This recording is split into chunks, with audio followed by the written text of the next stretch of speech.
Just playing with the lads in school, really, and having a kick around. And I ended up at a Sunday club just for girls. And there was only about 15 to 20 girls there. And I just moved on to a club from there. I do my research the same as everyone else. I watch games relentlessly and try to be the best that I can be. It should be irrelevant whether I'm male or female. So as long as I work hard and try my best at it, then more we keep speaking about it, then we can eradicate it from the game. I've been vegan for over a year now, about 15 months. I changed to the vegan diet, and I feel fabulous. It's great. I wish I'd done it earlier. I look at our sport as the same as tennis. Male and female tennis is very, very different.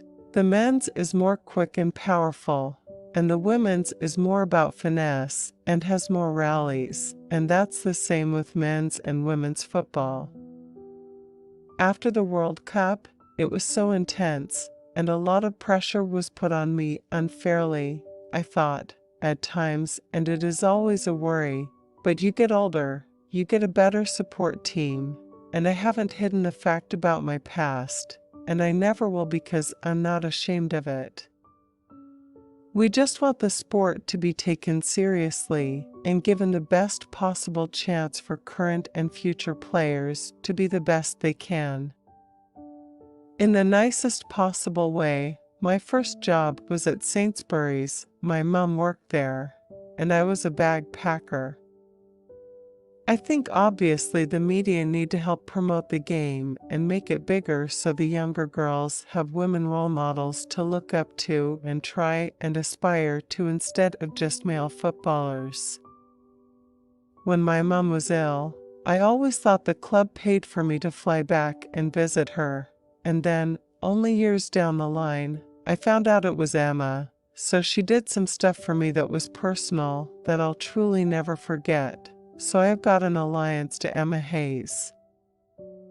I don't say what I feel. I say what was said to me because my senior professionals were amazing to me. If I can do anything similar to the young pups, I will do that. My senior pros protected me and looked after me and made me feel amazing. I never looked at the bigger picture.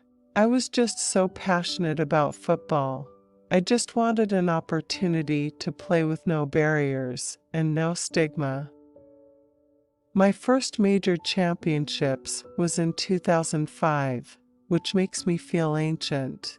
I'm really proud of playing in all the tournaments, yet I can have all the caps in the world, but there's no point if you don't have a gold medal.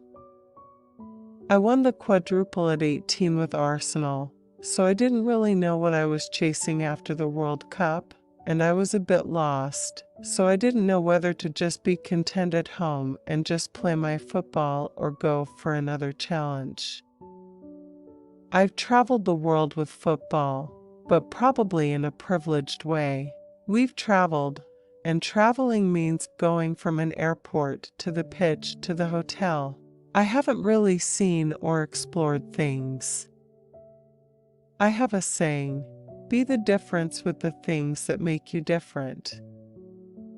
I wasn't good at school, so I wouldn't have gone to university. I'm so grateful for football, and I don't know where I would be without it, but I know I would have worked hard. Moving forward, I don't really know what I want to do.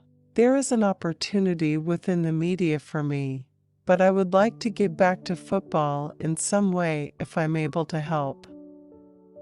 When I was 11, I told my mom I would play for England, and by 17, I'd done it. On the pitch, my first tournament, the European Championship in England in 2005, was special. My mind still wants to do everything. My body can't anymore. My mind would want to continue until I was 100. I've given my heart and soul to club and country. There's nothing more I can physically or mentally give. I have no regrets. To have played for England was my ultimate ambition, and to do so at 4 World Cups and represent Team GB at a home Olympics was beyond the wildest dreams I had when first starting out. Of course I support England, and I follow Birmingham. I am an avid football fan, and obviously, I have a connection with Arsenal, so I like to watch them, too. I think anyone who is English follows the men's team and wants them to do well, and I'm an avid follower of any football, really. Any person who has reached an elite level has had to start somewhere, and it's all from grassroots level. Men's is at a fast pace and focused on strength, whereas the women's is full of finesse and more skillful, and I think that's what the public have to associate with. Male and female football is very different. Whenever you enjoy it, you always play the best football. More teams are trying to go full-time, so it gives everyone the best chance possible to be the best footballer they can be, which makes it more appealing to fans, because we're better as we focus solely on the game as our job. Every little girl's dream, every little boy's dream is to play at Wembley, so for a girl to do it and collect the 100th cap, there was just a massive achievement. So, I think that's when it really hit me. It's okay when you are struggling to reach out for help. I am very comfortable in my own skin. I see things differently, feel things differently. That's how I've always been, and that's why I'm different to everyone else. Information, simple. Detail, simple. I just aim to play as if it was 5-a-side as an 11-year-old kid. That's how I see it because that's how it is. I never had any expectations. When I was 11, I just wanted to play for England. I didn't know when it would happen, how it would happen. I picked that dream, and I wanted that dream. I am who I am. I'm from Birmingham. My mom works at Sainsbury's. My dad is a firefighter. We keep it real. We know who we are. I haven't made a lot of money, but I'm equally comfortable. I have food, clothes on my back, and my family. I don't know why I bring that calmness, and I'm not really aware of it, to be honest. I just come on, smile, and enjoy the moment. If that brings calmness, then great. I went to university. I never would have gone to university through football. I've got a degree. I've got a master's. I've met some amazing people. I've lived my dream. I've picked up so many skill sets that I never would have. I'd rather have 1 gold medal and 10 caps than 200 caps and no gold. I don't want the super sub-label or anything like that. I just want to come on and express myself and play the best I can. When I was growing up, some of the lads weren't very nice about me playing. It is a bit surreal for me because I have been a lifelong Birmingham fan, so to be inducted into the Hall of Fame is a massive honor. A woman in my local area decided to put on an opportunity for girls to come and play football 2 each Sunday. That's how I started. You've got to dig deep to get from a semi-final to a final. When you hit 30, people have got this perception that you're past it, and I really disagree with that.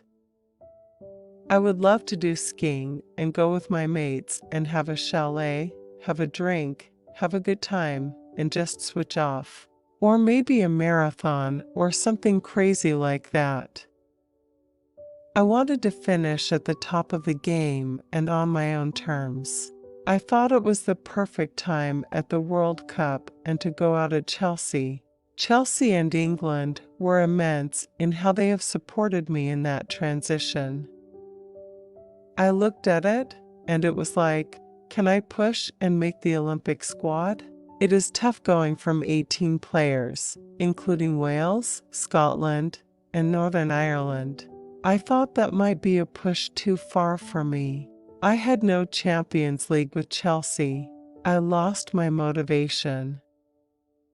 When you have given all you can and no more, then you should just stop. I am an all-in type of person, so I will enjoy rest and family time.